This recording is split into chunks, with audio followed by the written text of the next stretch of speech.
I can swim. Just can't walk or dress myself.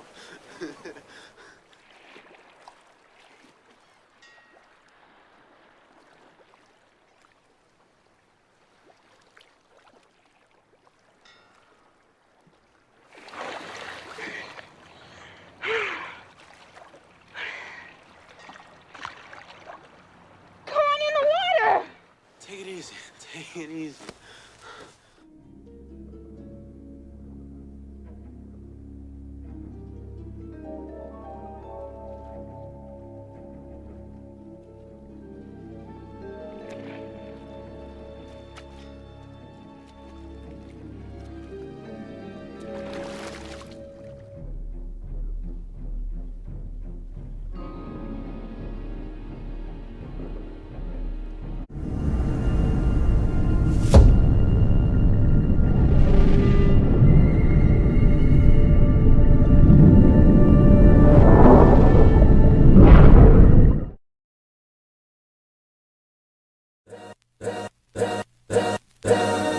All's my life I has to fight, nigga. All's my life hard times like yeah, bad trips like yeah. Nazareth, I'm fucked up, homie, you fucked up, but if God got us, then we gon' be alright. Nigga, we gon' be alright. Nigga, we gon' be alright. We gon' be alright. Do you hear me? Do you feel me? We gon' be alright. Nigga, we gon' be alright. Huh?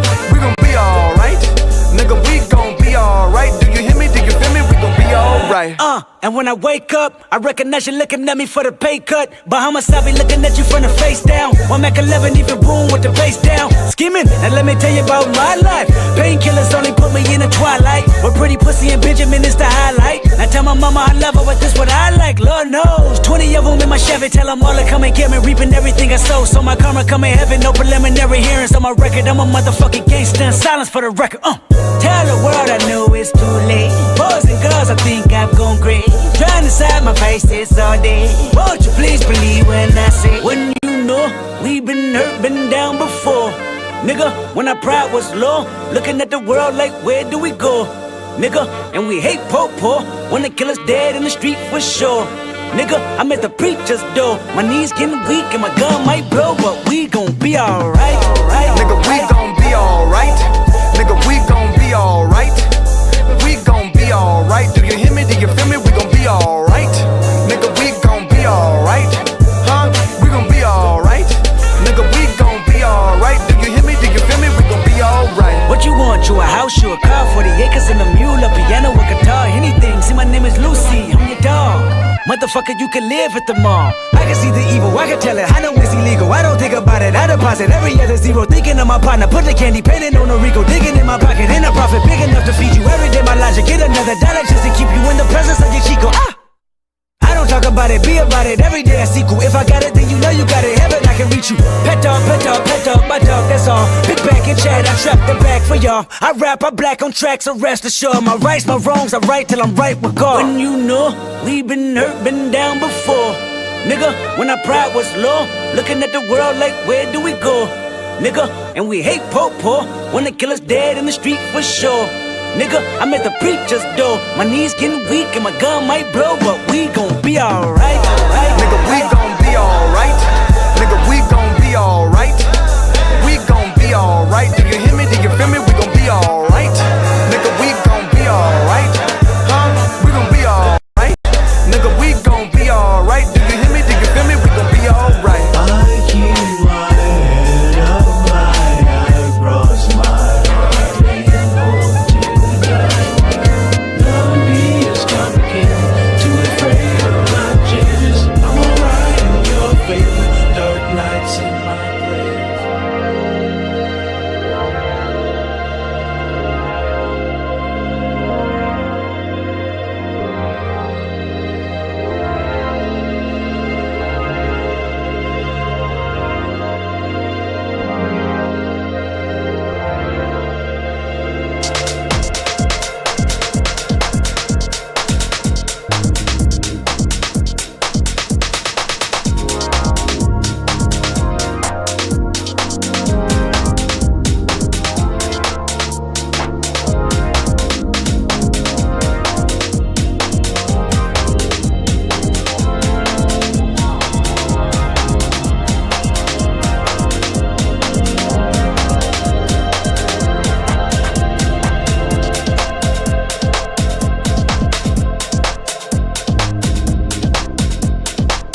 Salute, and welcome. Welcome back to the Black Ocean. You're now swim getting the deep end with your host, the one and only Great Black Shark.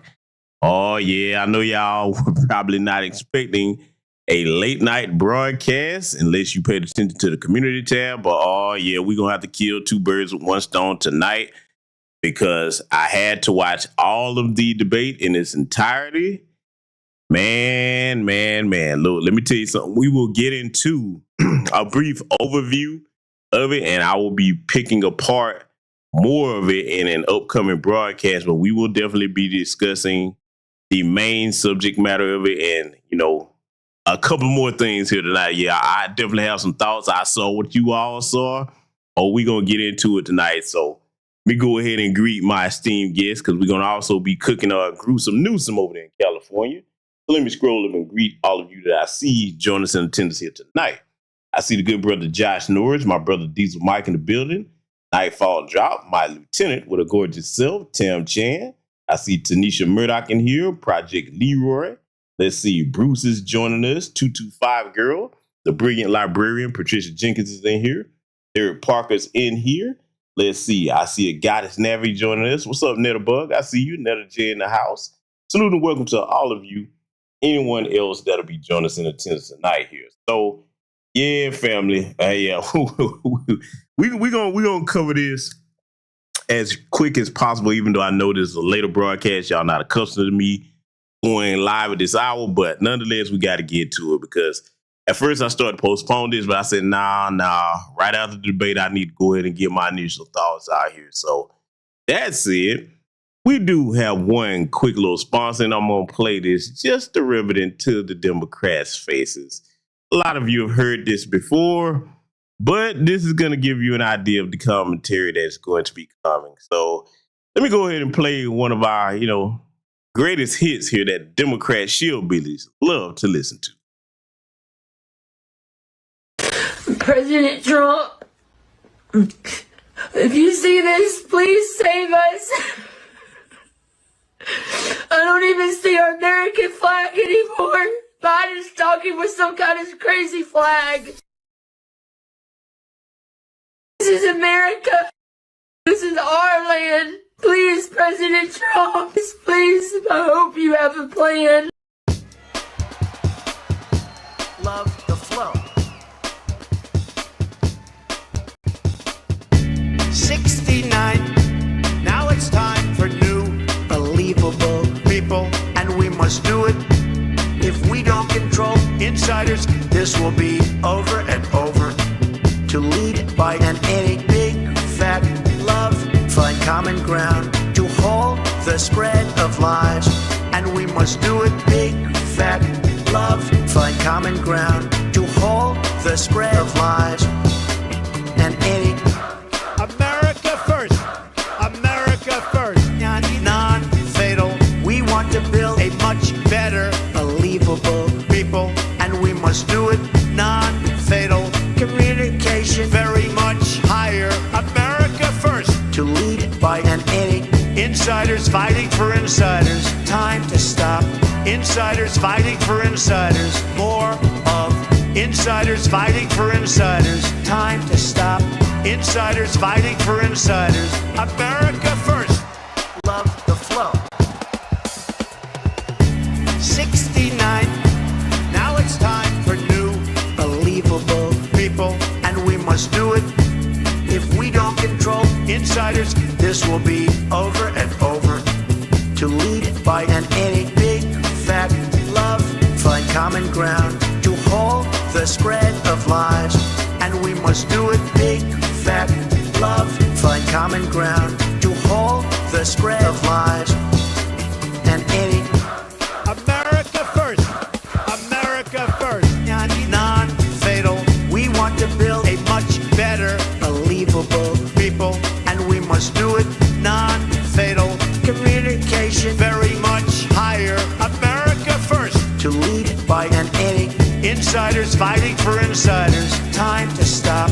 Insiders fighting for insiders. More of insiders fighting for insiders. Time to stop. Insiders fighting for insiders. America first. Love the flow.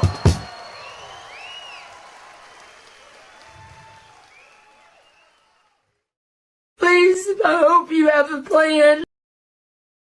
Yeah, you know we had to get the classic jam in there for the Shillbillies. And boy, let me tell you something, man. Boy, family. Let me say this to the Shillbillies right now regarding the debate there that we just witnessed. For those of you that did tune into it, let me say this to the Shillbillies, wherever you are nationwide, because first and foremost, let me start out with this. This might surprise some of you. I will give credit where credit is due. Whoever sat down and coached Kamami and went and found, whatever brain she had and actually plugged it into her head to come out there, she did a lot better than many people expected. However, here's the problem with what we witnessed in that debate, okay? The world runs off of facts, not feelings, okay? You go out into the world with your feelings, you get yourself crushed. The greater majority of what the orange man, the Cheeto, spoke on, he was speaking on verifiable facts, okay? Now, I'm going to tell you something. There's many lessons to be learned in this debate, and one of them I will go ahead and start with my critique of Trump. He did a lot better than I thought he was going to do with the jabs that she was throwing at him, because one of his weaknesses is if you can rattle him enough and get him to go off on a tangent and put him on the defensive. And she was trying it, and it started to work for a little bit, but I see you reeled this back in and stuck to the facts. The three main things that really sank her ship in this debate, in my opinion, even though she did better than Jim Crow Joe, who has an actual excuse, he has cognitive decline, but she did better than her normal cackling, idiotic self. Boy, they really dusted that brain off and plugged it in. The economy, okay, the security of the border, and foreign policy issues. Those are the three main things that I'm glad Trump stuck to, okay? And see, the whole theme of what Kamami's strategy was doing, she just recently copy and pasted Joe Biden's policies on her website. Waited till the last minute to do that. Should have been the first thing she done. But what she tried to do, if you watch that dumpster fire of a Democratic National Convention, you saw that basically what she was doing was the same theme that they had there, just talking about him, taking personal attacks at the man. Let me tell you something right now. Whether you like Trump or don't, whether you're Democrat, Republican, the greater majority of the American public does not care about people's personal issues on either side. People care about the security of this nation and the kitchen table issues. That's the only thing that most Americans care about, okay? And see, here's the other bad thing about, what I witnessed there. Kamami steady talking about Trump's Project 2025, okay, you make yourself look like a bold-faced liar to the world. I know that's what they told the little brain-dead moron to do, but you keep making yourself look like a liar, and you actually are a liar because that's not his plan. He should have mentioned where it came from, because he did say it's not his, but Trump should have said that belongs to the Heritage Foundation. I don't have anything to do with it, and he did deny that, but he should have been more specific about naming names on certain things that he was saying. But as far as his just basic rudimentary facts, that's real, because you cannot, no matter how great a bullshitter Kamala Harris is, you can't bullshit the American people about when they go into these grocery stores, thanks to the Biden-Harris administration. They want to make sure that for every American going into a grocery store, it's a Neiman Marcus experience, okay? Like you going to buy customized leather goods or something like that, okay? So you can't bullshit people about what happened, with a situation like Aurora, Colorado. He should have brought that up by name. And here's the other thing that really Trump should have done more of. He did mention black people that one time, but here's the problem. And this is something that Republicans, if you are listening, when you mention black people, don't put an and on it at all. It ain't no black and nobody. Y'all got to stop that bullshit. Don't borrow that from the Democrats' playbook. If you're listening to Black America, we are saying when you address us, you don't mention nobody else, because that's not the way it works. When they go talk to Jewish people, they don't say, hey, the Jews and the blacks. They don't say Hispanics and the blacks, the Asians and the blacks. They don't and nobody else, okay? And that's something I'm going to be addressing going forward here in a more stern manner. And you know what, family? It's been a while, but expect me to host a Twitter space sometime soon. And I'll let all of you know I'll announce it on my main channel. I'll announce it on the Patreon public wall. And, you know, pretty much y'all gonna know when that's coming because we're gonna have to get some things straight. So if you ever want to speak to me, just when that comes up, you'll have your opportunity to do it. You know what I'm saying? It's gonna be germane to the subject matter. Now, let me warn you about my X spaces. Mine are a bit different if you never caught them. We'll crack a joke here or there, but it's all business. It's the grown folks corner of X, okay? Or formerly known as Twitter, whatever you want to call it. The trolling, zero tolerance, okay? When we're discussing business, I don't, you know, if you're a troll, you will not launch your career in an X space of mine. It'll be the shortest attempt at trolling ever. You may be lucky to get off a fraction of a second before I boot your ass out to space. Now, there's other people. I'll tell them how to run their spaces. Some people will let you get in there and shine all day long. I don't play that. I have no love for trolls. So I'm just letting you know in advance when you see that space pop up. You try it if you want to. You're going to be out of there. Okay. So now, the other thing, getting back to my assessment of the debate, I'm going to tell you like this. She did better than I expected, but Trump spanked that ass because at the end of the day, the intelligent people understood what he's saying and it can be verified. When he went into the issue about that Keystone pipeline, oh, man, I would have brought that up more. Because when she said energy independence, if it would have been me, and you right, Tim Chan, they threw her a bunch of softball questions, and I'm going to get to the main thing that I know all of y'all noticed. That was a very biased debate because it damn near seemed like it was 3-on-1. Am I the only one that noticed that, family? For those of you that did watch all of it in its entirety, it seemed like they were very biased and critical, bringing up things that were unfavorable to Trump and not doing so with Kamala. I'm like, at least if you're going to do that, bring up things that would challenge both of them. Am I the only one that noticed that, right? Because look, you know, I'm loyal to Black America over anything, but I can't help but call a strike and a ball a ball. That's what I saw. I'm pretty sure most people saw the same thing. So I'm like, you know, here's where that makes you look bad. And I want everybody to pay attention to this, especially if you're a young Black person listening to the sound of my voice tonight. They actually made Trump look very good when they did that. And let me tell you why. If you're looking at what they're contesting the leadership of the country, the presidential office. Which would you respect more? You tell me in the chat room. Would you respect the person that comes out there and then when people start trying to 3-on-1 him, he stands on his square and still gives you logical, legitimate answers? Or would you respect the person that has to have that type of help to make them, in their mind, look good? Think about it. On the world stage, let's go there. Which one do you think that most foreign leaders take seriously? The guy that you sitting up here trying to dogpile on, or the person that's got to have all that extra help? Let's break it down even more into layman's terms. Which person would get the most respect? The person that fought 3 people off by themselves and whooped ass, or the person that was involved in jumping on one person and fighting them? Which one you gonna get more points off of, huh? We just talking about the optics of this. So see, this is why when you conduct those underhanded tactics along with the line about Project 2025 and then the ultimate that we saw, they brought up the whole thing. And see, let me tell you this. A lot of people probably think that, oh man, he biased towards Trump. No, I'm just calling it like I see it, because notice that he didn't bring up a damn thing about her race or her blackness. The moderators did that. He didn't say anything. Think about it. Now, if you watch that debate, he didn't say a damn thing about her being Black or nothing like that until they brought it up. And then the death knell, they probably thought they helped Kamala Harris when they did that with their biased asses. The bitch didn't even respond after, when it was her turn to talk. She didn't even respond with, I am a Black woman, etc., etc. Man, she shot herself in the foot in so many ways for all the work that they did by dusting off that brain and plugging it into her head finally and actually getting it to work. I know they put a lot of work into that because it was just empty space in between her head before that. You actually made her look even worse, okay?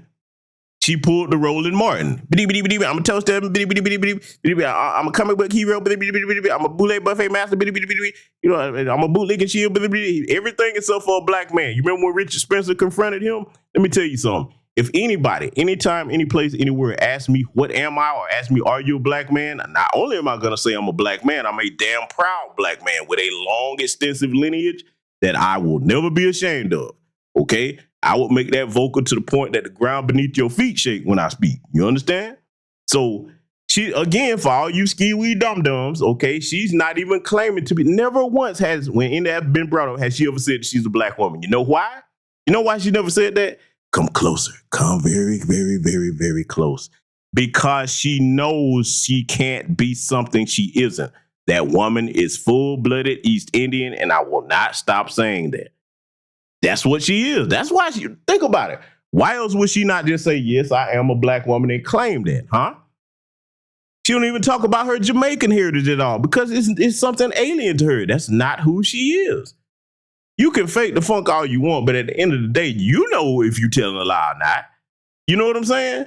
So now, regarding everything that was discussed, notice this, and this is what I got to point out, okay? Because Trump is the only one that mentioned black people out of the two of them on the debate stage, okay? And now the moderators brought that black people one time when they was talking about commandment, okay? But you notice that they really wasn't talking about us a lot on either side other than that one mention Trump gave, okay? Commandment didn't say nothing about black folks. So while y'all talking about the ski-wee VP, let me tell you what she did try to do.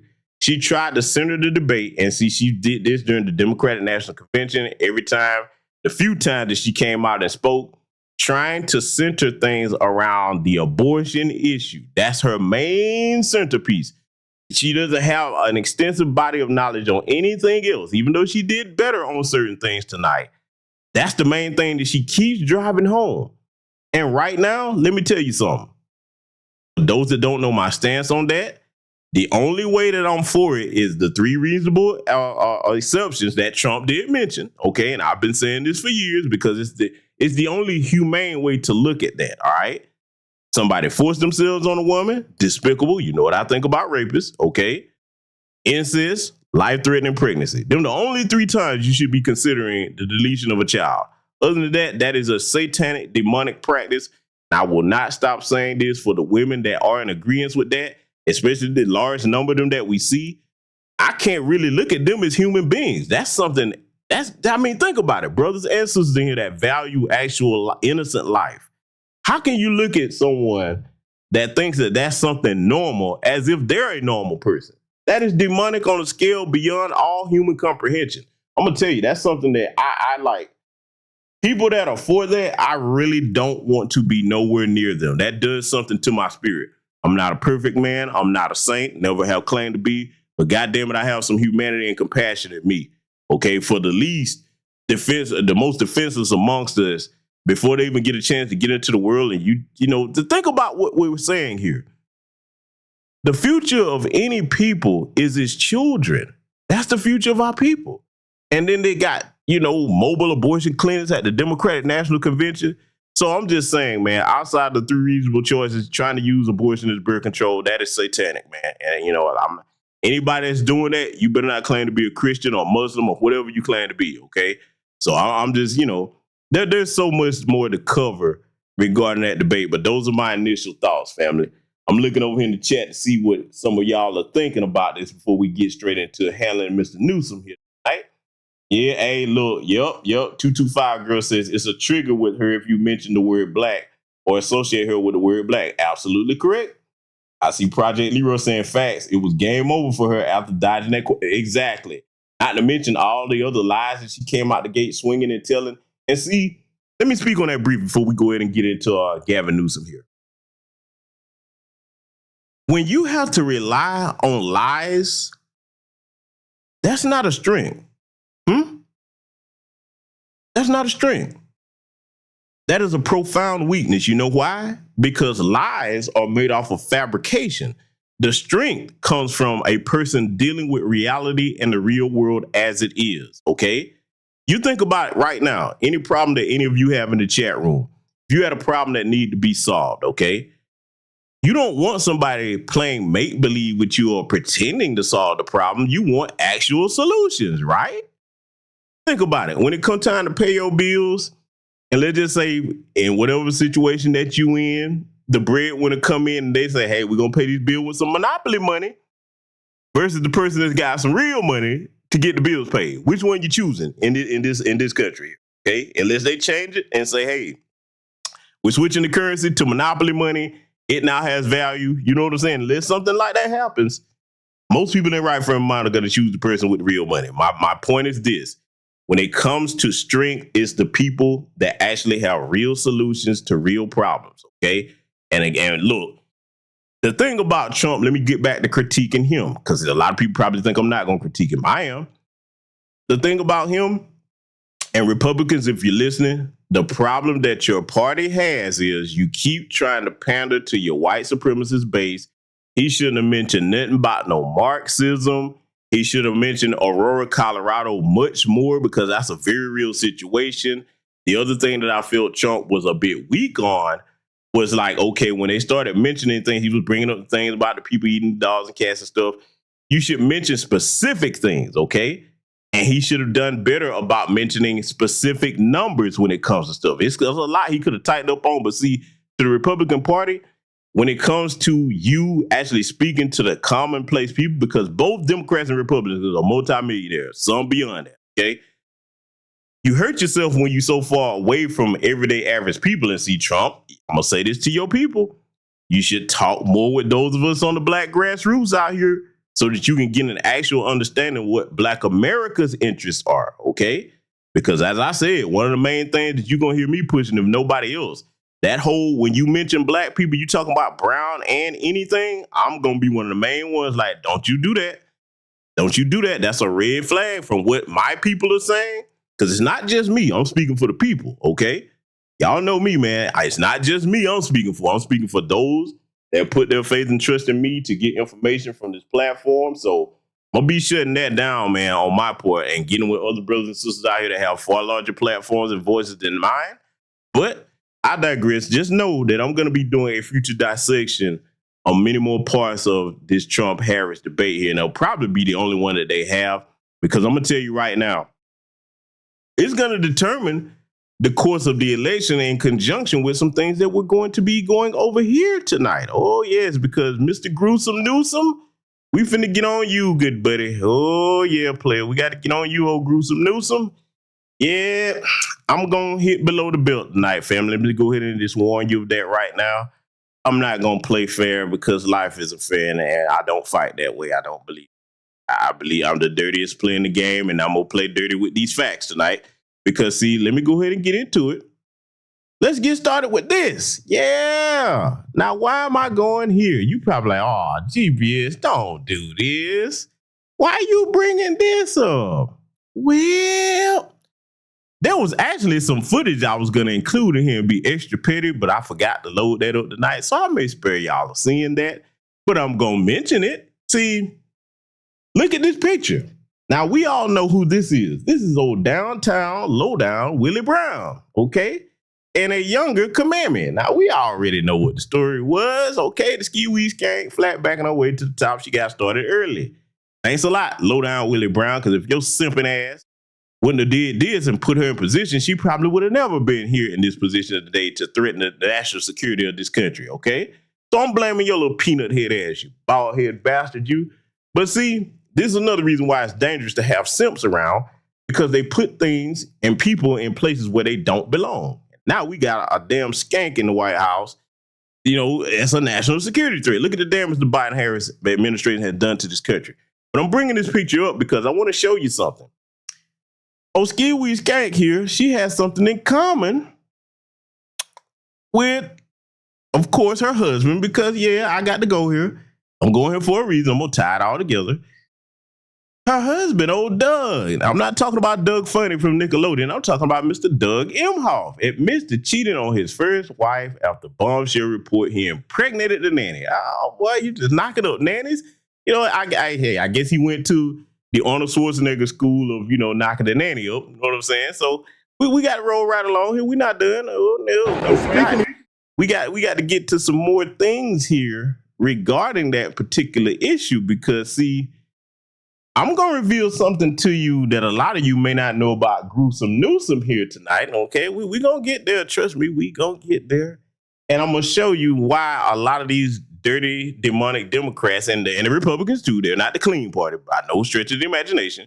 We'll say politicians in general none of them are to be looked at as if they're paragons of virtue and honesty just because they throw on a suit and they're good at, telling a bunch of lies a mile a minute here. So put a pin in everything that I just showed you regarding Kamami, Low Down Willie Brown, and her husband, Doug Funny. Okay, Doug Not So Funny. We're going to come back to that. What we're going to do now is briefly go over what many of you have seen about how brothers and sisters in California were treated regarding the recent reparations games that they were playing with the task force over there. But see, Gruesome Newsom, this debate tonight in conjunction with what you pulled, this is going to seal your buddy Kamami's fate here, okay? Because look, we're not playing. I'm going to say it yet again. When it comes to lineage business, what you do to one segment of our brothers and sisters in the country that are foundational Black American freedmen, you do to all of us. You mistreat one of us anywhere, you deal with us all everywhere. Okay, that's what it is going forward. There is no end game to that. This is the new way under the sun regarding that.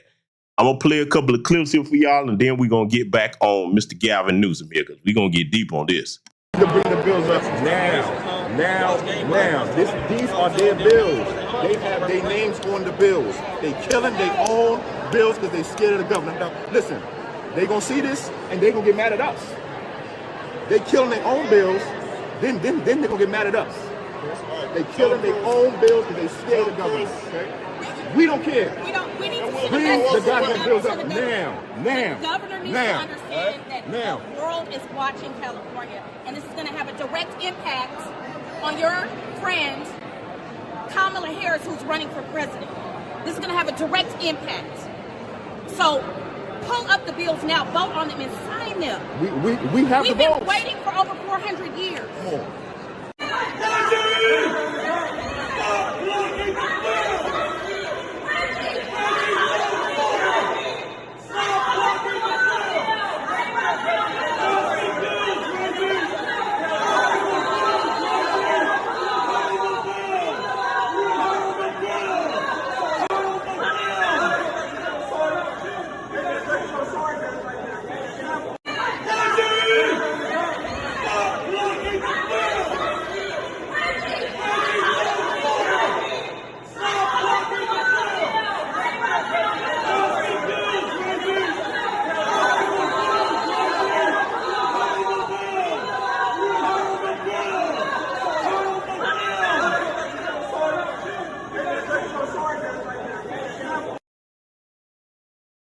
Okay, so now you saw, to bring you up to speed in case you've been under a rock somewhere, this is what they were doing to our brothers and sisters in California after they pulled all the chicanery over there, putting the bills in the inactive folder. All of them need to go to California Legislative Black Caucus because as you're going to see here tonight, when them folks come out defending their bootlicks, that's how you know who all the enemies are. Let me go ahead and say this yet again, so that nobody's confused. That includes Bradford because Bradford voted for AB 1840, even though Newsom didn't sign it because of, make no mistakes, grassroots pressure. And he knows that it's going to affect Kamami here. So let me tell you something. Old Peanut Head Sawyer with his little bandy leg ass, he could barely walk. And again, I'm going to stick by my statement. Young people, Gen Z in particular, it's time for you to step up and take the reins of power and get these old fossils out of office because you see how they disrespect the American people and your generation in particular that's catching hell in this economy right now, okay? It's time for Generation X, Millennials, and Gen Z to remove them.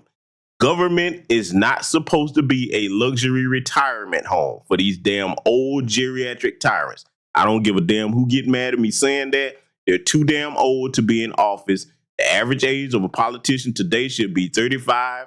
And by the time your ass hits 60, 65, you should be on your way out. You shouldn't be. Look, Donald Trump and Kamami should be the last presidential candidates that are that age. It's time for a dramatic shift. And young people, you have the power to do that because the only edge, make no mistake, the only two things that the older geriatric tyrant generation in office right now in either party, the only thing they have over you is this.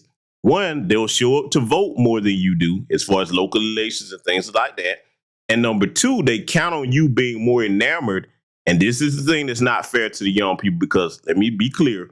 All young people deserve to have a chance to enjoy their youth, okay, and actually, just be younger people in that phase of life. That's very important. However, now the time has come for you to also say, hey, some of us are going to have to take the reins of power, and that's going to mean sacrificing some of that if you want things to be better in this country. Because, see, these old geriatric tyrants, they count on you to be more enamored with entertainment, sex, drugs, rock and roll, just to put it in a clean fashion. And while you're doing that, look at what they're doing to this country. You outnumber them. Start looking at your districts and the demographics of that so you can start strategically planning how to wage warfare, because that's what politics is, warfare without bloodshed, okay? I want you to understand that and not be confused on it in any stretch, shape, form, or fashion of the imagination, okay? So now, there's something I want to play for you all here. Well, I know I'm burning your eyes here with cackling cameras. I know, bear with me, because she's up here for a reason, y'all. I'm finna show you something. Let me see if I can find what I want to show you here, because a lot of you that are comedic connoisseurs will recognize the image that I'm going to try to find and put on the screen here, because there's a very important message in this, okay? There's a very important message in this. So give me just a second to find that. And when I play it, a lot of y'all gonna be laughing, but at the same time, it's gonna make perfect sense. And you're gonna see why I chose to put this up here, because let me tell you something. I like to teach in a way that makes sense. Even though I'm a no-nonsense person, I do recognize the time period that we're in. Like a lot of those geriatric fossils, sometimes you have to adapt in order to get a message across. And that's exactly what we're going to do here tonight. Oh, yeah. Let me tell you something. Yeah, that I'm about to put up here. And this is rare for me to say this. One of the funniest white comedians, one of the funniest comedians, period, all time. Many of you probably recognize who this is, okay? Now, you probably wondering, GBS, what the hell does this have to do with the broadcast tonight? Well, I'm going to play something from the late, great George Carlin here that applies to both political parties and the state that the country is in right now. And I'm going to play it this way because if you're a young black person listening to this, this is going to resonate with you now more than ever. I'm going to play this, and after it's over, I'm going to come back and we're going to get to cooking Mr. Gruesome Newsom. Forget the politicians. The politicians are put there to give you the idea that you have freedom of choice. You don't. You have no choice. You have owners. They own you. They own everything. They own all the important land. They own and control the corporations. They've long since bought and paid for the Senate, the Congress, the state houses, the city halls. They got the judges in their back pockets. And they own all the big media companies, so they control just about all of the news and information you get to hear. They got you by the balls. They spend billions of dollars every year lobbying to get what they want. Well, we know what they want. They want more for themselves and less for everybody else. But I'll tell you what they don't want. They don't want a population of citizens capable of critical thinking. They don't want well-informed, well-educated people capable of critical thinking. They're not interested in that. That doesn't help them. That's against their interest. You know something? They don't want people who are smart enough to sit around the kitchen table and figure out how badly they're getting fucked by a system that threw them overboard 30 fucking years ago. They don't want that. You know what they want? They want obedient workers. Obedient workers. People who are just smart enough to run the machines and do the paperwork, and just dumb enough to passively accept all these increasingly shittier jobs with the lower pay, the longer hours, the reduced benefits, the end of overtime, and the vanishing pension that disappears the minute you go to collect it. And now they're coming for your Social Security money. They want your fucking retirement money. They want it back, so they can give it to their criminal friends on Wall Street. And you know something? They'll get it. They'll get it all from you sooner or later, because they own this fucking place. It's a big club, and you ain't in it. You and I are not in the big club. And by the way, it's the same big club they use to beat you over the head with all day long, when they tell you what to believe. All day long, beating you over the head in their media, telling you what to believe, what to think, and what to buy. The table is tilted, folks. The game is rigged. And nobody seems to notice. Nobody seems to care. Good, honest, hard-working people, white collar, blue collar, doesn't matter what color shirt you have on. Good, honest, hard-working people continue. These are people of modest means. Continue to elect these rich cocksuckers who don't give a fuck about them. They don't give a fuck about you. They don't give a fuck about you. They don't care. And that, ladies and gentlemen, was the very funny and very erudite and eloquent George Carlin, one of the funniest comedians of all time, in my humble opinion. But that monologue right there, I agree with most of you. Hey, listen, man, when you come out and you just an entertainer and you ha, he, and everybody's laughing, it's fine. Be the entertainer that actually has some wherewithal to talk like that. Oh, watch the problems that's going to cause, okay? So now I played that for a reason, because I want that to resonate primarily with the younger people that are facing the most expensive economy for a young person in the history of this country, thanks to this cackling hyena up here with all these damn teeth showing, okay? Now, tonight, she did suppress the cackle. It didn't come out in any full cackle, but she was cheesing time. She came out there, okay? So I'm glad that Donald Trump was hitting her with a lot of facts regarding foreign policy, the border, the economy. Like I said, man, that pie in the sky crap, that would float if this economy was better. Because I'm going to be honest with you. If the economy was doing better, a lot more people would go for that bullshit. But see, that crap, that manufactured honeymoon phase that's in the media, yeah, that's dead and gone, man, because now that she copied and pasted them policies up there, the intelligent Americans of all races are like, hey, you are a part of the Biden and Harris administration. So if we put your ass back in there, we're going to get more of the same. Trust me, in November, it's going to be very interesting, family. And as far as those of us who are concerned here in Black America, we done made it clear to both sides. You want anything from us, you're going to have to come to the table with an equivalent policy in exchange for our votes. It's not going to be business as usual anymore, okay? That's just how that's going to go. But see, Gavin Newsom, you finna hurt your buddy, because we got to get back on you. Oh, yeah, we got to get back on old gruesome Newsom. Yes, we do. Family, remember what I showed you earlier here in this broadcast? Well, I told you I was going to swing below the belt tonight. I'm going to play something for you, and I want you to listen to what old gruesome Newsom is talking about. And it's going to make perfect sense why I showed you downtown, low-down Willie Brown and Kamami, and pointed out what her hubby, old Mr. Knock the Nanny Up, Imhoff, had going on. For coming here on short notice. Want to make it clear that everything you've heard and read is true. And I am deeply sorry about that. I've hurt someone I care deeply about, Alex Turk, his friends and family, and that is something that I have to live with, and something that I am deeply sorry for. I am also sorry that I've let the people of San Francisco down. They expect a lot of their mayor, and my personal lapse of judgment aside, I am committed to restoring their trust and confidence, and will work very hard in the upcoming months to make sure that the business of running the city is framed appropriately. I also want to extend a personal apology to everyone in our administration, to my staff that I just met with, to my friends and my family members. I am deeply sorry. Now, okay, remember what George Carlin was just saying, because you probably wondering, well, GBS, what does that clip have to do with what you showed us? Well, just hold tight, because I got something else for you. Oh, yeah. See, I'm going to show you what old gruesome Newsom was talking about right there. You're going to see why he fit right in with Kamami, low down Willie Brown, and Doug Funny, or Doug Not So Funny. I'm going to show you what he was talking about. Oh, yes, I am. Let me make sure I got it. If I don't have it, I shall send that over in just a second. In fact, the business, let me do something real quick, because I thought I had it pulled up.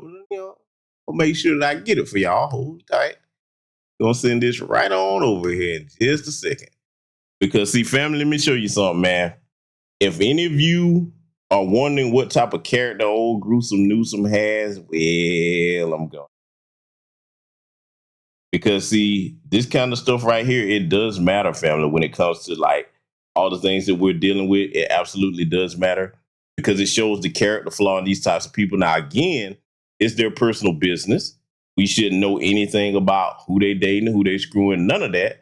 But the reason I bring it up is if you're going to talk about Trump and try to make it look like he's the only one that has these particular issues going on, well, then people got to go ahead and remind folks what you had going on in the past.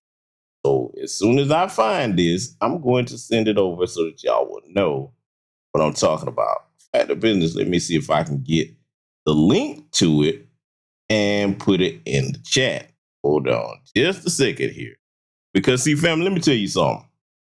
The other reason that I'm showing you this is because, like, when it comes to Gavin Newsom and everything that he's got going on, when they get all their Democrat flunkies lined up, start talking about who did what, they forget they have their own dirt that they like to try to sweep under the rug. And I'm like, no, buddy, we're going to have to go ahead and pull that dirt right on up from under that rug and put it out here so that American people can see that dirt. Oh, yes. And I'm going to show you what I got here. I'm going to put it in the chat room shortly so that y'all can see it.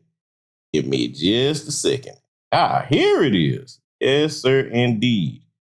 Now, let me go ahead and drop this link in here. Y'all going to want to save this, boy. Y'all going to want to save this because I'm going to put the Umar in here. I'm going to do it 3 times so y'all can read this.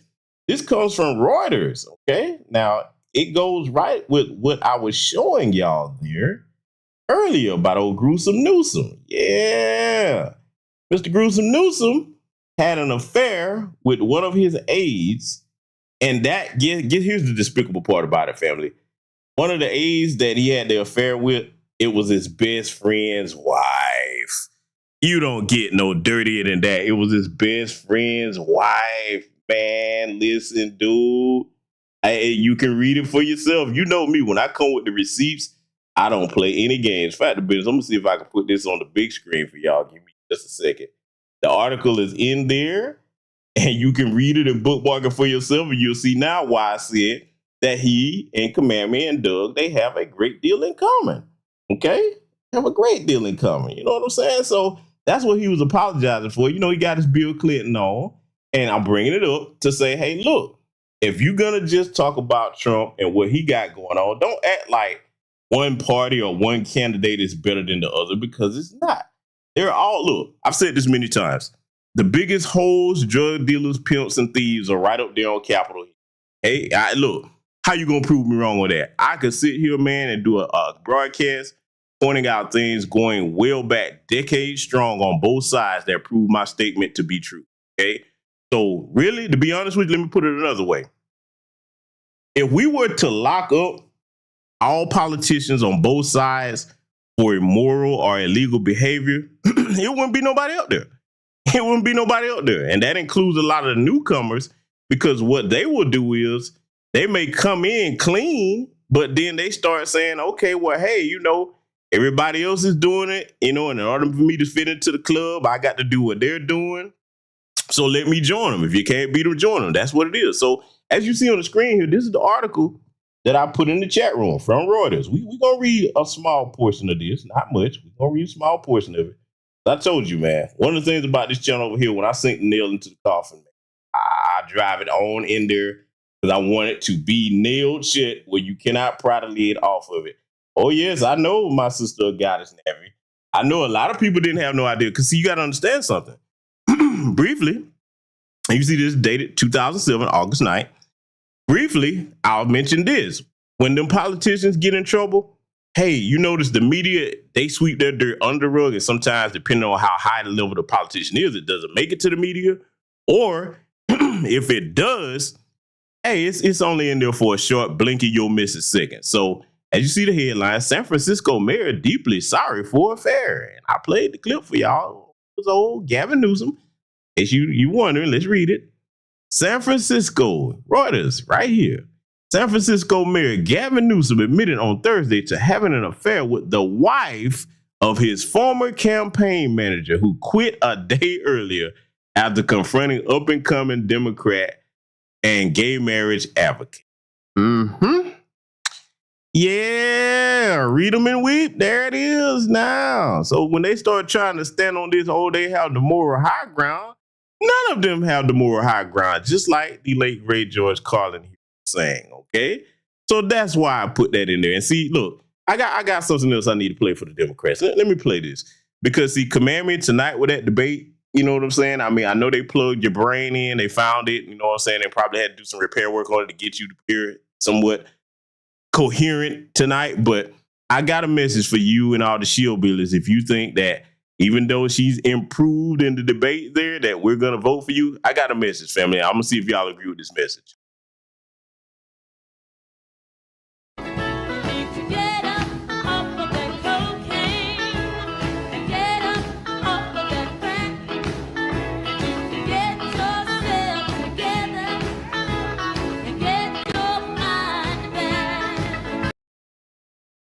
We're going to run the message back one more time just in case they didn't get it, family.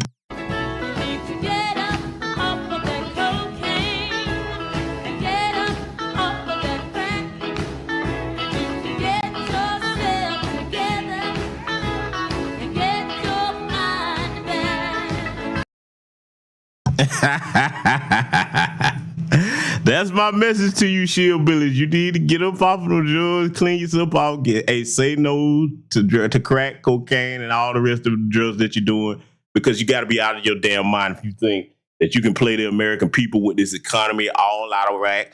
You got illegal aliens running in here, taking over apartment complexes. My people in Black America see them getting all types of benefits and advantages that they tell us we can't get. So you got to be crazy. And again, take the words of the late, great George Carlin to heart, okay? But we're not done yet. Oh, yeah, we finna get back on gruesome Newsom here. Yes, we are. We are not done with him by sight, because now we're going to get to the press conference that he had. And look at this pose he got. See, when you see a white man at a podium like that, with that little lean to the side swagger pose that he have, oh, he finna get somebody told, okay? After this dirt that he pulled, because let's be clear, they played good cop, bad cop with Bradford and sent his bootlicking ass out there. And okay, you got to be the fall guy in this, and you act like you going against the rest of them. That's all political theater. Get all of the California Legislative Black Caucus out. Because see, think about it.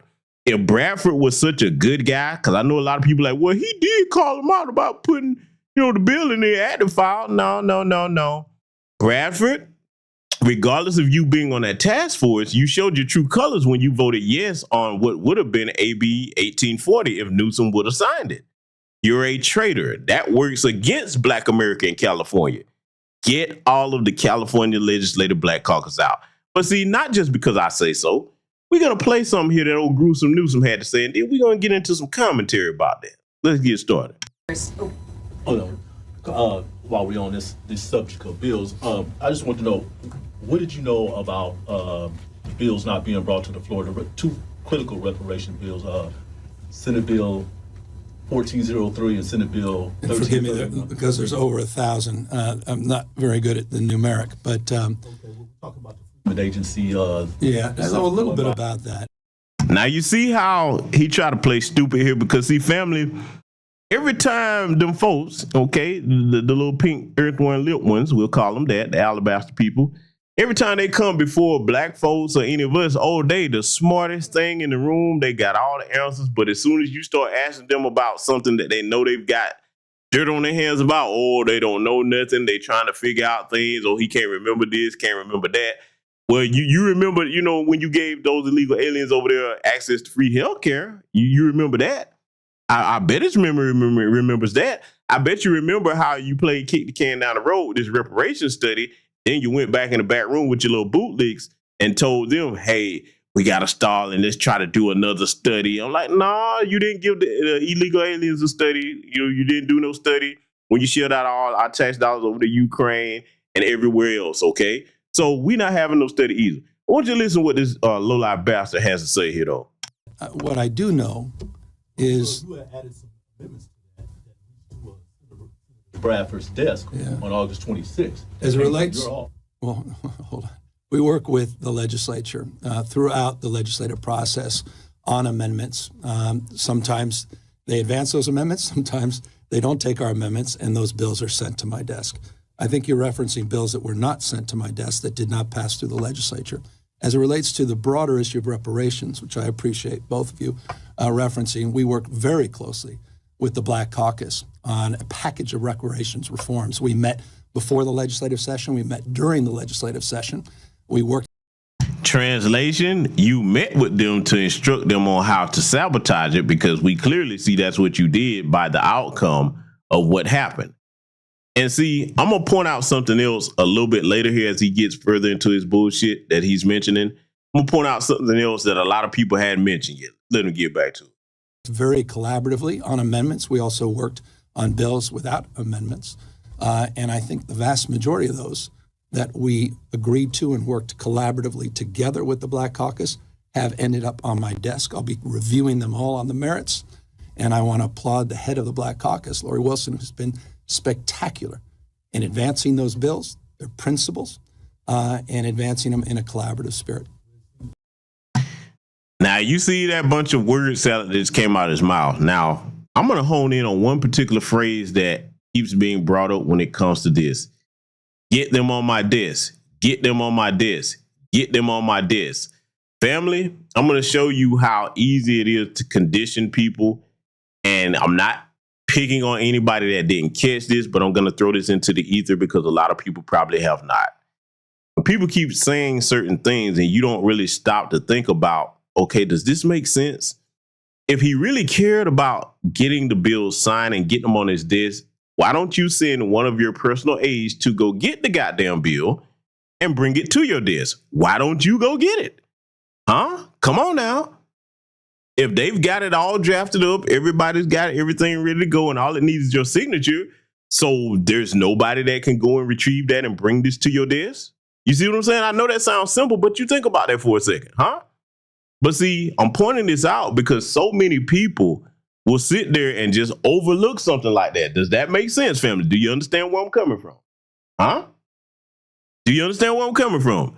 Well, if it makes it to my desk, okay, like your desk is in another fucking dimension somewhere, okay, and it's got to be this great trials of Herculean feats that you got to go through, okay? You got to go through like some legendary trials to get the bill to your desk or what have you. I mean, no, it's not that hard because everything else makes it to your desk that works against Black America over in California. But when it comes to any time something's being done for us, oh, it's just so hard to get it done. And we clearly see that's pure bullshit. So now think about it. Let me ask in the chat room. Have anybody ever heard anybody point out what I just said with the whole bring it to my desk? It happens to make it to my desk. Okay, go get it. If they're done doing their part as far as everything regarding like getting it drafted up, having it voted on or what have you, and it's an actual document, it can be retrieved and brought to your damn desk. You understand? Yeah, I see a lot of people saying you ain't heard nobody bring it up. Like, see, this is why I try to do over here. I try to point out things like that a lot of people will kind of just let slide. And I'm going to tell you why I'm doing it. It's not so much that I'm trying to be a smart ass or split hairs about things. I'm trying to show you how sometimes simple things that the American public in general, not just Black America, have been conditioned to just accept when it's unacceptable. Back to business, I'm going to give you a little bit of homework to do. I'm going to type this in the chat before we get back onto him, okay? I want you all, if you're not familiar with this, I want you all to, because I've shown this on my channel before, I want you all to go look up the Overton's window, okay? Go look that up when it comes to policy or introducing new ideas to society. And I want you to study that, and then you tell me if that doesn't make sense with how politics operate, okay, in the modern era, all right? Go look that up. For those of you who don't know what it is, I'm not going to even tell you. I've shown it on my channel before. Some of you are very brilliant in the chat room. You probably already heard of it. But if not, go look up the Overton's window and then come back and compare it to how this situation went in California here. We're going to get back to cooking old gruesome Newsom. I'm not done with him yet by sight. Much under fire about those two critical bills that did not make it to your desk. Well, I have to, those bills, you'll have to ask them, the legislature, why those didn't land on my desk. Did you tell them? No, I'm not going to let him get away with that. Well, you have to ask the legislature why it didn't land on my desk. No, if you were adamant about that and you really wanted to do it, you would do what I said. Like, hey, I'm here to get the bills, man. Stop playing. They're done. Put them on my desk. But I'm going to quote to you something far older than anything I've said. I go back to Sun Tzu, The Art of War. Great book. If you've never read it, you should have that. Or that should be on every Black bookshelf, okay? It's very useful in life today, believe it or not. If you know, you know. Sun Tzu once said, okay, if the orders are unclear, it's the fault of the general, not the troops. I'm going to say it one more time. If the orders are unclear, it's the fault of the general, not the troops. If something's going wrong, whatever, you talk about, well, you have to ask them. I don't know nothing about it. Okay, you don't have no type of authority. You the damn governor of the state. The governor is the president of the state, okay? For those that haven't really put that together, that might be too young to understand politics. The governor is the president of your state. So now, notice why all these people, like Kamami, because I'm going to thread this needle, all these people that are in these high positions of power, when it comes to doing something for Black America, oh, my hands are tied. I can't do nothing. Oh, but any other time you can get things done that harm our community. You see where I'm going with this, family? See, I have compassion for my people because I understand how we've been conditioned to think in this country to our detriment. And a lot of the things that we should take note of and be vocal about, we let it slide because once you develop a pattern and you've been conditioned to not really pay attention to certain things or think critically about certain things, they can get away with mistreating you a lot. You understand? They can get away with mistreating you a lot. If you really don't critically think and stop to scrutinize every single thing, I'm going to tell you, like my great-grandfather said, if they pink, thin earthworm lips are moving, you better triple check and quadruple check everything that's coming out their mouth. Let's get back to it. The Black Caucus that you would veto the reparations agency and reparations fund bill? I didn't talk directly to anyone about those two bills. As it relates to the process of how bills are done broadly in the state, there's a collaborative process. People ask our opinions. Are there concerns? Issues that have dollar figures are consistently marked, consistently. If it wasn't done in the budget, that's going to be a challenge. There's always exceptions to that. That's unacceptable. That's unacceptable because whatever this magic budget that you're talking about over there that you have, because I understand, yes, all states do have a budget. You found it in the budget to grant people that are not citizens here free health care and all these other goodies that you're giving them over there. You was even about to pass that AB 1840 that would have went even further. Now, let's go here since he's talking about a budget. I want my young Black people to catch what I'm about to tell you. He's talking about the budget and what's not in it and all this other stuff. But if the Black grassroots wouldn't have raised as much hell over there, shout out to the brothers and sisters in California. If they want to raise the hell that they did, he would have signed that damn bill. And illegal aliens would have leapfrogged Black Americans in California in home ownership, because they were going to give them 0 down, 0 interest loans. Now, you let that sit with you for a minute while we finish dissecting this demonic bastard here. But that's going to be a challenge. And that was a process that unfolded over the course, as I said, of months, particularly as it relates to the reparations package, in partnership with the Black Caucus. And there was no daylight with Lori Wilson and the Black Caucus as it relates to the work that we did collaboratively together. And let me just, on a personal... These names that he's mentioning right here, these are the primary partners in crime, okay? These are the bootlicks that were chosen to undermine this process. But listen to what he's about to say here. Personal note, and forgive me about this, she did not deserve to be attacked like she was attacked. Members of the Black Caucus did not deserve to be attacked and their integrity impugned. That was... Let me tell you something, Gruesome Newsom. Y'all know how I feel about that word attack. I don't like it when people just try to use it in the verbal sense, because words actually do have meanings, even though I understand the context. But Gruesome Newsom, let me tell you something. If you really were so concerned about your pet bootlicks, you should have told them not to sabotage my community.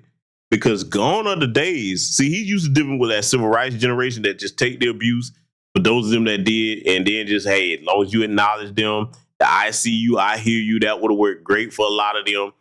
This is a brand new ball game, buddy.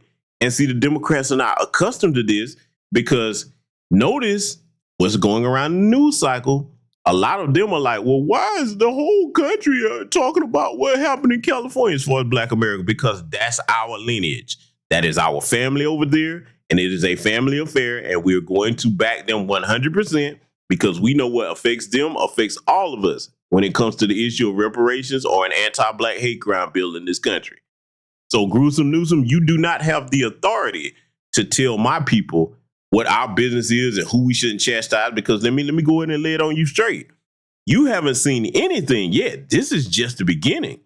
You wait. The Democrats will be handed political punishment for this egregious, disrespectful act that they pulled over there in California regarding reparations. And see, we're going to make sure that you know it was Black America, because we're going to send a message to your buddy Kamami. Oh, don't think that this debate helped her at all. It made her look even weaker, to be honest with you, because when you got the moderators showing a clear bias, and let me point something else out. A lot of you probably caught this if you caught a little bit of the beginning of the show there before the debate on ABC or whatever you was watching it on, because other platforms were streaming it. Remember the NABJ conference? And remember all the mammies that was up there? Well, one of the ABC anchors, that was one of the mammies that was at the NABJ. I forget her name, but she was the one over there on the far right-hand corner, if you go back and look at before the debate started. I'm not talking about the moderator in the debate there. This was the other helper that was at the NABJ. I forget her name, but I could tell in her commentary, I was like, wow, she's sounding kind of biased in her commentary already.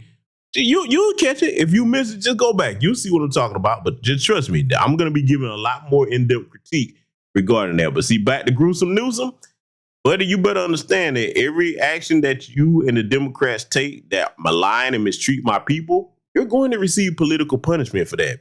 We're not done with you by sight. We are just getting started. Let's get back to it. Disgraceful. There were members of that Black Caucus that are owed an apology for being treated the way they were treated, to be doxxed, to be personally maligned and attacked. So forgive me for expressing that. Great respect and admiration for the leadership of the Black Caucus and members of the Black Caucus. Yeah, you hear old gruesome Newsom there just praising his Bootlicks, because see, let me talk to the Gen Z again for a minute, because you are very important. You are the future of Black America, being you're the youngest generation that's of age, okay, to actually comprehend these issues and actually do something about it. Let me tell you something. He doesn't understand that the younger people that I just mentioned, they understand what's going on right now. They're not little kids that can't pay attention to what's going on in the economy around them and everything that's affecting their lives as far as them getting their first place to live. You got these illegal aliens coming over here, you giving them all kinds of stuff, left, right, and center. And these young folks, especially in Black America, have worked hard to get themselves to where they can build themselves up and try to get a start in life. And you think that they're going to sit there and not remember who did this to them? Oh, no, your buddy Kamami is going to feel the heat for that, gruesome Newsom. You shouldn't have went there with that, because, see, I'm going to analyze something else here that's going to affect Kamami, because no matter how much BS she pulled tonight, okay, in that debate, well, baby, it's people out here that's really feeling these real issues out here. The greater majority of Americans are racist, but we're talking about our community in Black America. We're not going. We're gonna analyze this. Check this out, family. We're finna go here, and I'm going to make sure that a lot of you know who this brother is. He's one of our best and brightest, one of our most brilliant Black grassroots activists. I'm going to call him an activist, a brother that's running to unseat old fish fry Clyburn up there in South Carolina. He great and brilliant, even though you're a humble brother. When you happen to hear or see this, I know brothers like, man, look, I'm just trying to do my part. Nah, brother Marcel, you deserve your flowers. My good brother, my friend, Greg Marcel Dixon, okay? I want y'all to hear what this brother's about to say here regarding some of the issues that were mentioned here in the debate tonight and regarding some of the things I've spoken about on this channel, okay? I want y'all to pay attention to this, because, see, this is very important. Fact of business, I'm not going to even interrupt this with any commentary. I want y'all to listen to how Brother Marcel schools these jokers on these particular issues, because, see, there's a reason. If you have never heard this brother speak on our behalf, okay, Foundational Black American Freedmen's behalf, you're in for a real surprise. This is why we support this brother the way we do. And I'm going to tell you right now, anybody that come at him sideways about anything, you're going to find yourself looking very crazy, because he's earned our respect. And I remember when I first came across the brother, very humble, okay, very humble. And he knew he had to earn the trust of people that he wanted to represent, unlike Kamami and the rest of these Democrat shield bootlicking politicians. Brother Marcel came up the grassroots way. And I'm going to say this. He set the blueprint, in my opinion, for how a black grassroots candidate should go through it. You don't just come out of nowhere and don't nobody know you. You got to put in your time. You got to get the trust of the people. And we got to see that you're capable, competent, and intelligent enough to actually stand on business for our lineage, okay? And for those of you that don't know, the brother comes from the education field. He's an educator by trade, amongst many other things, okay? So I want y'all to listen to what Brother Marcel's about to school these flunkies right here. I'm not going to say anything while he's talking because I want y'all to catch all of this and take notes on this. I really do want you to take notes. Let's let it continue. Nick, I think you wanted to chime in real quick, and then I'll go back to you, Marcel, and then I'll bring in easy as well because it's Yeah, I was for one, I don't think advocating for ending U.S. sanctions is like pie in the sky. It's something that can be easily done. It's something that our ruling class refused to do. The reason why we're asking about asylum, why do you guys think it's a coincidence that Venezuela, Cuba, Haiti, the countries that the United States sanction and destroy, there are highest percentage of migrants, is directly tied to United States foreign policy.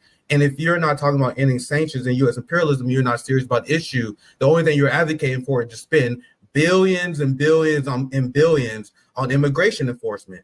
And also another, what I'm hearing from a few people on this panel, which I don't understand, is you guys are advocating for the scarcity myth. Do you guys know what the scarcity myth is? You guys are implying that by spending money on immigrants, we won't have enough money on black people, promoting this false idea of scarcity, despite the fact that trillions go to corporate bailouts, that trillions go to war. So since you guys are ignoring that, you are doing white people's bidding. And to be honest, it sounds like you guys are tap dancing for white people, because instead of calling out the giant budget spent on military, police, and the amount of money we spend on other stuff like corporate bailouts, you guys are focusing on scarcity and pretending that white people are pouring all their resources into immigrant communities, which is absolutely not happening. The same money that we are demanding for reparations, the same money we are demanding for our community for healthcare, is the money that they have. So the idea that we're going to look at other communities who get in a very small piece of the pie, it sounds like you guys are begging for scraps, and it's embarrassing, demonizing immigrants and pretending that, oh, if we join white America and there's all the immigrants, they would then give the resources that they're giving to immigrants. That is ridiculous. And it seems like there's not a real serious path to actually getting reparations. You guys are looking for a shortcut. You're hoping to win the opinion of bigots instead of putting through revolutionary struggle and changing the system. Because I'm sorry to break it to you guys, you're not getting it through the systems in place right now. We have to bring the system to its knees. We have to end the spending that the money that's sent to U.S. imperialism. We got to end the money sent to cop cities. We got to end the corporate bailouts. We got to end the corporate subsidies. All that pales in comparison to fighting for scraps. Because white people love to see black people and brown people fight for scraps, and that's exactly what you guys are doing. That's my perspective. I would love to hear pushback. That's my Hey, can I throw this in there real quick too? I'm sorry. Real quick. I'm giving right to you. And cheap labor. If you don't focus on that, the corporations want this cheap labor, and they're not trying to pay you more. They want this cheap labor, and so they're going to keep avenues in. They could stop immigration overnight if they really wanted to. That's all I'll say. So okay, we'll go to Marcel and then Be Easy. So I'm going to quote Afeni to Nick and to Afeni. You don't know me. I talk about the trillions they spend, the corporate bailouts, reparations for other groups who get reparations from this system perfectly fine all the time. Two, I'm so sick of y'all making it seem like white supremacy and immigration are two separate systems. Do your research on America.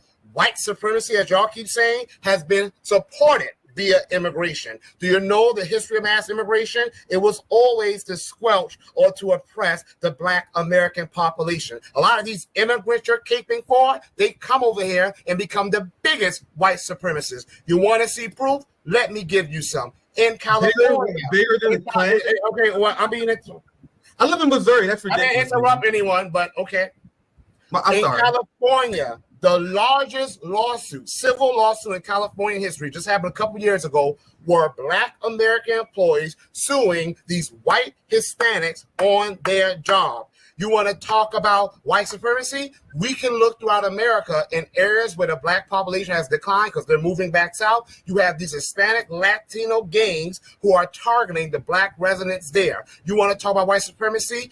And immigration has historically buffered it. Look at some of these Asian American organizations that go after the affirmative action, which needed to go because it wasn't helping us no way, but they think it's helping us, and that's the whole reason for going after it. Even though affirmative action mainly benefits white women, they can't keep us out their mouth. That's first of all. Marcus, we'll push back on you. We're not enough of the electorate. Excuse me. Asian Americans are a smaller number, get way more than us. Native Americans are a very small number. Native Americans are a very small number and just got a historic amount of funding from the Biden administration. Black Americans are undercounted. In 2010, they said they undercounted us, the census, by 700,000. Turn out it was 4 million was the undercount. In 2020, they say it's even more, but they haven't counted. So please do not do the psychological warfare against us, trying to make saying we're so small and insignificant, because if that was the case, they wouldn't stand our damn face doing fish fries and hit the corn. Okay? Number four, scarcity. Nick, it's not about scarcity. It's about self-interest. Y'all can call it selfishness all you want. I don't care. I embrace it. It's about self-interest. Do y'all not know the history of immigration? Do you not know that when the Irish and Italians came over, the first thing they did to assimilate was to attack people who look like your black asses? Do you not know that? Do you not know that even with immigrants who look like us, y'all think black and brown? I don't know who these brown people are, but do you not know that some of them are running for office right now on platforms that hurt us? Going back to California, the biggest opponents of our reparations were Hispanic people who were saying that they're immigrants, so they shouldn't have to be responsible for paying. Byron Donalds is, like you, Afeni, he has Jamaican and Panamanian heritage as well. And he was against it because he said, well, I'm an immigrant, so I shouldn't have to pay for it. So y'all are sitting there caping for groups that don't give a damn about it's not about caping, man. They don't give a damn about you. So Nick, you're making that up, man. You're making it up. It's nothing about caping. It's about strategy. I'm going to end this now, Sabby. It had nothing to do with caping, brother. I'm going to end this, Sabby. 5 seconds. You're talking about building coalition. Excuse me. The most important coalition we have ever needed is as Black Americans, the freedmen. How's that going? How's that going, Marcel? Excuse me. I'll let you know how it's going. Let's go. Yeah, can I answer this question? I'll let you know how it's going. We got through slavery on our own. We got through the civil rights movement on our own, and we don't get reparations on our own. Get your popcorn and enjoy the show. I have no idea what you're talking about. Almost. Let's go. That was our good brother, the man you see on the screen here, Greg Marcel Dixon. And do go and check out his website. Support that brother, man. He's one of our riders, one of the few.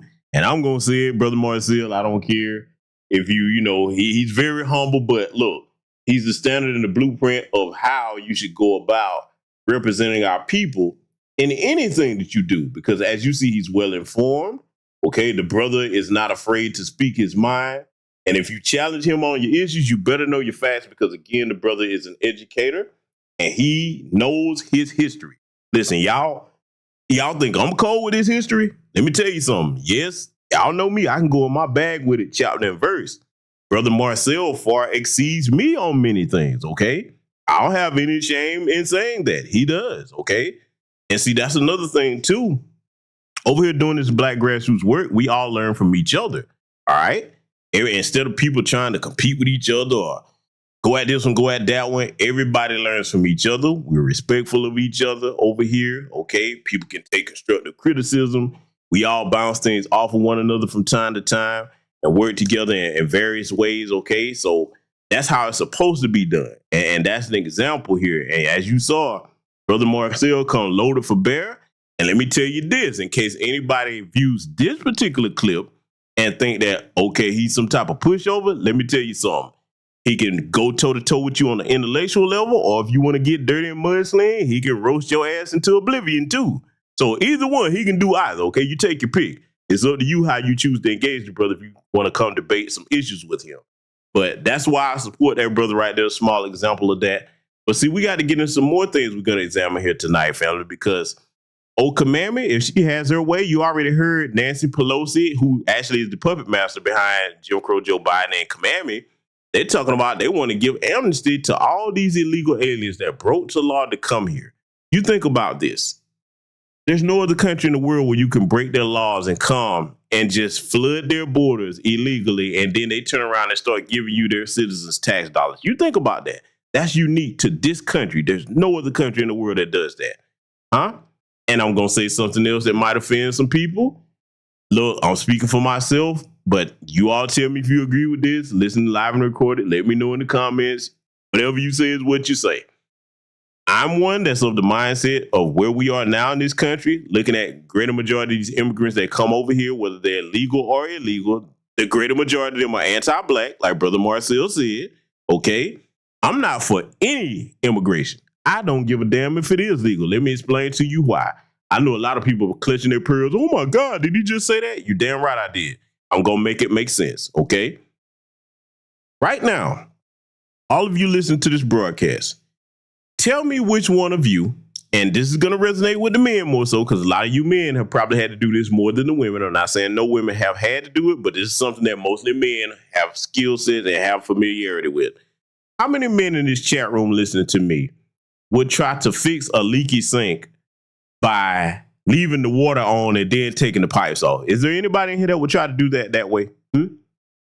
Is there anybody that would try to fix a leaky sink by leaving the water on and then taking the loose your pipes down there, you know, your P-traps and everything else? Is there anybody in here that would do that, huh? Anybody? Because if you are that type of person, well, not only are you going to have a hell of a mess on your hand, you're not going to really be able to solve the problem that way. That's not what intelligent people do. You don't have to be a master plumber to understand that the first step to do is to turn the damn water off. And that's exactly what we got to do with this immigration situation. Cut it all off, damn it. We got to know people over here in this country. We need it shut down. Because, see, you got to think the damage that Jim Crow Joe Biden, the Biden-Harris administration, has done in this country with letting all these people over here when they repealed that stay in Mexico policy. That's something else that Trump should have mentioned too. Like I said, you know, and like, again, that goes back to one of my critiques about Trump. If you attack him personally, you can kind of get him off his square and put him on the defensive if you're really good at that. You know what I'm saying? But see, what he should have did was like, hey, listen, if you were going to like do a sidestep, he should have been bringing up things like, hey, when I came in, you talking about the border, I had to stay in Mexico policy. Y'all got in, repealed that. And then, hey, it was, y'all remember what's the little cartoon, Naruto, when they started running with their arms behind them? That's how they ran towards the goddamn border and just bomb rush this country, man. Y'all know I showed you footage of Eagle Pass, Texas, and many other places where they're just in caravan lines, doing the Congo all over here, just flooding the border. Then the Chinese started coming through and just everybody. Hey, big party. The border's open. Okay. So that's something he really should have drilled down more on. But when it comes to that particular issue, family, we don't need no more immigration until we get some of these illegal bastards out of here. I don't care what their situation is. Let me be blunt about my position on this. I'm saying me, speaking for me. My position on this is I don't give a damn if it is the women and the children. I'm going to explain why. People overlook that and forget that the women commit the damn crimes too. They help the men plot the damn crimes and set people up and have all kinds of scams and schemes and shit going.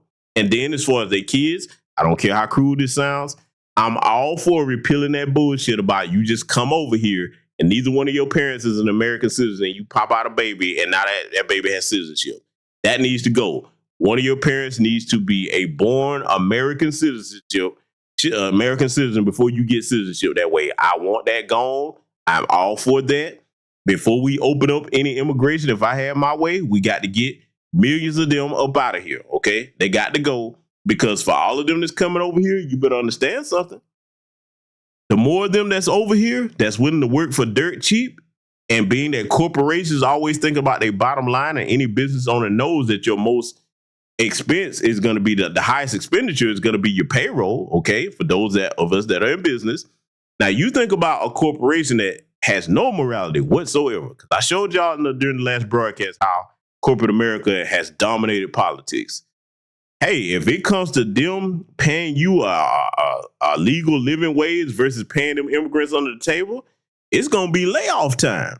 So for everybody that's running around supporting the ski-wee skank, you better think about that and see if my words right now didn't resonate with you. Well, perhaps these words will. I'm going to play something else with no commentary. Then I'm going to let this resonate with y'all.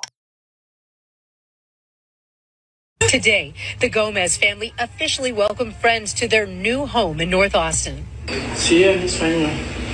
Gabriel Gomez tells us it's his dream. This is what he wanted for his children. This is pissing me off, and I really had to get my thoughts together to really express them better. This is literally a slap in the face because there are Americans in this country, born in this country, who are homeless or people who are struggling to pay rent, and we are just giving away homes to people who just got here. You feel me?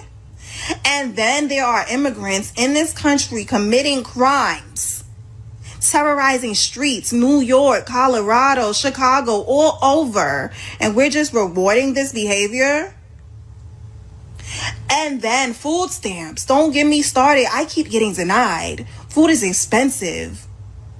I have kids, they eat, but not when it comes at the expense of me and how I get to live. It's not right. It's not right at all. I'm sick of it. I need this. So now you heard that sister right there, and let me know if you can hear me loud and clear in the chat room. Give me a thumbs up if you can hear me crystal clear in the chat room, because I want to make sure everybody hears what I'm about to say next, because it's very, very important. Let me know if you can hear me loud and clear, family. Okay, give me a thumbs up in the chat room for those of you still over here. All right. Okay, good deal, good deal. Anybody else? I want to see a couple more. Make sure that I can be heard, because I'm seeing some things on my end. Boy, they ain't liking the broadcast tonight because I'm saying something over here that a lot of people are not going to say, and it needs to be seen. All right, good deal. So here's what I want to say about what the sister last said. She's speaking the truth, but I have to impart this message, especially to the younger sisters out here that hadn't, been reckless with your room. She said, hey, she got kids, plural, because she said kids, and they eat. Yes, in this economy with food this expensive, it's hard for a single mother out here, okay? I'm not demonizing the sister, but I'm saying the reason why I know she has to be by herself, because, hey, if she had a dude there with her, she wouldn't be struggling so bad, all right? Can't count on the government to help you out, because, see, we look at the situation where there was the pandemic or where we at now with Jim Crow Joe and the Biden-Harris administration that wants to make your trip to the supermarket a Neiman Marcus experience, okay? So for you younger sisters out here, be careful with your womb. Be careful. So do not get in a situation where this will be you talking about what the migrants are getting and everything. And, now you struggling because, yes, kids do eat. They have to have nourishment if you're going to be a good mother and feed them, okay? And you brothers, don't be running around out here making kids all willy-nilly. That's irresponsible. I already showed y'all where I came down on the Cam Newton situation. A lot of people were pissed off of that broadcast. I don't give a damn. I'm going to speak the truth like it need to be spoken over here. But see, we got one more situation I want to analyze. I'm not going to even say anything while this sister speaks, because for those of you that support Kamala Harris, you keep on supporting that woman. You mess around and let her finesse her way into the presidency. You let her do that. And you're going to be talking like this sister right here. If you don't know what she's talking about, I'm going to let it play so that you do know what she's talking about. Message to go out to our vice president who's running for president. I have heard all over social media about, excuse me if I say anything wrong, immigrants getting loans, money. It was hard for me to believe. It was just extremely hard for me to believe. I've been in business such a long time. Back in 2019, I purchased my first food truck. It cost me over $25,000. I paid it cash money. I worked hard to pay for this truck. I'm now selling it because I'm doing other things, but I'm selling it. I had a guy come to look at purchasing my vehicle, a food truck. And he explained to me he's an illegal immigrant. He has no credit. He has no money in the bank. But he showed me his paperwork that he will receive funds to purchase my food truck. I'm thankful that he's buying it, but I'm hurt that I worked so hard to pay cash for my food truck. I have good credit, can't even get a business loan because of the color of my skin. I have veterans in my family. I'm a veteran. I've been self-employed for so long. But somebody, please tell me, how do I work so hard to have somebody who comes to this country, not long, no credit, and he shows me paperwork where they'll be funding him money to buy my food truck. And when I talked to the bank, they told me usually they have to go straight to a dealership because I'm a private sale. But for special circumstances, they're going to, they allow it. But I need my president to tell me why I worked so hard all these years, all these decades. Couldn't get a business loan, but I bust my ass to get the money to create my business. And we got immigrants coming here. And they're getting money. Money!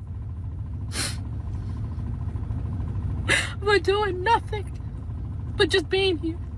It's not right, and I want answers.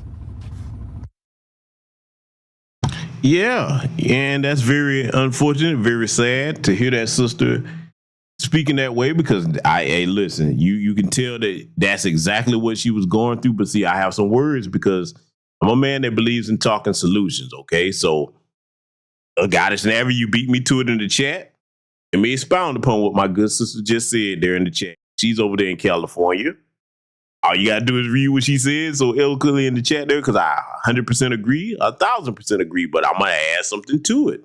In addition to not selling him anything, especially if it's not a necessity that you just got to sell it to him, find another black person to sell it to. Find a group of black people to sell it to, because see, let me say this. I'm one of the few people that's actually not concerned about being politically correct when it comes to the assessment of the situation in Black America dealing with these illegal aliens. They're already getting help from a government that has turned on the American public. I'll be damned if I'm going to help them out at all. I'm not your friend, buddy. I don't give a damn what you came to this country to do. I don't care if you legal or illegal. I'm not helping your ass. You know why? Because I must help my people first. I don't have room to help anybody else but Black America right now. Nobody's helping us. So damn it, with whatever resources I have available, whatever network I have, whatever my intellectual power is that I'm blessed to get over every day, I must centralize all of that on helping Black America first, okay? And only in situations like this. Because see, you think about it. You already in a dire situation. They already got a leg up from the federal government. Don't help them get a foothold any damn where. Do you hear me, Black America? I'm one of the only content creators in this space that you gonna hear say it that way. Because I don't give a damn about offending nobody. I really don't. I mean that. This is the survival of my people on the line here. So, and I don't know what that such a situation was. Maybe she had to sell it and do other things, or maybe she was, because she said she's doing other things and was trying to do that, but I would have went out my way. He would have been the last option. I would have tried to find some black folks to sell that to and be like, nope, damn it, if I got to sell it, I'm going to keep it in my community. And see, that's something we must learn even when we get reparations. We better start keeping things within our community like we did when we had Black Wall Street, etc. Okay, and Slocum, Texas, all these other different places around the country when we had no choice but to deal with one another. We have to get back to that mindset. Okay, buy black, sell to everybody. Okay, within reason, strategically, because in that situation, like I said, don't sell these people nothing, man. If you don't have to, hell no. Yes, the money spend the same, but like the old saying goes, all money ain't good money. So unless you were just in dire straits, nope. I'd have been looking for black folks to sell it to. I'm gonna tell you how serious I am about it. before I would sell anything to these illegal aliens or what have you, just because they got the funds to pay for it from the federal government, our tax dollars, I would go find one of my enemies to sell it to. I damn sure would. This is just how serious we better take that, family. You understand? Because these jokers will be here, and then in the next couple of years, they'll be telling you how they pulled themselves up by their bootstraps, and they've been here only a couple of years, and now they got homes and cars, and you lazy and all of this stuff. You think about how bold and disrespectful they got to be to flee from their damn country and then come over here and disrespect the people that are the foundation of this nation. I'll be damned. I'm not going to stand for it. I refuse. So that's why I won't vote for that heifer that you just saw on the screen. So, family, I think I made my case here tonight. Like I said, we're going to have more broadcasts coming up over here. We're going to be cooking. I'm going to take my time and pull different parts from that debate and crank down on that in the future. But I'm definitely going to have the next broadcast coming up discussing the Colt Gray situation. You'll see that in the live stream tab. And a brief mention, if you haven't joined the Patreon, you might want to. We got a lot of serious things coming over there that way. Got a new tier over there. A lot of the white supremacists are mad because now they're not over there. They can't afford to be over there. It's not ultra expensive, but most of the 3-2 Tony class, hey, they ain't got 2 wooden nickels to rub together. So I solved that problem. And I noticed that I can tell who they are. You know what? I might actually do a roll call over there in the new tier by all them clowns that thought they slipped under the radar. I'm going to tell you something. I'm a very, very, very studious person when it comes to how anything technology-wise works. I'll leave that there. But, family, I want you all to consider everything that I showed you here in the broadcast tonight. I want you to keep your head up and remember, wherever we are in this country, foundational Black American freedmen and our non-FBA brothers and sisters that are on code, we can get things done when we work together, okay? We cannot be beaten when we work together, and stay focused. Do not get distracted. I've seen all the stuff going on in the media about the Super Bowl issue, this, that, the third. Let me tell you something. Them people are multimillionaires. They're going to be all right. If you're not in that category, focus on you, your community, and your family first. With that said, salute to you, Black first, and I will see you all in future content.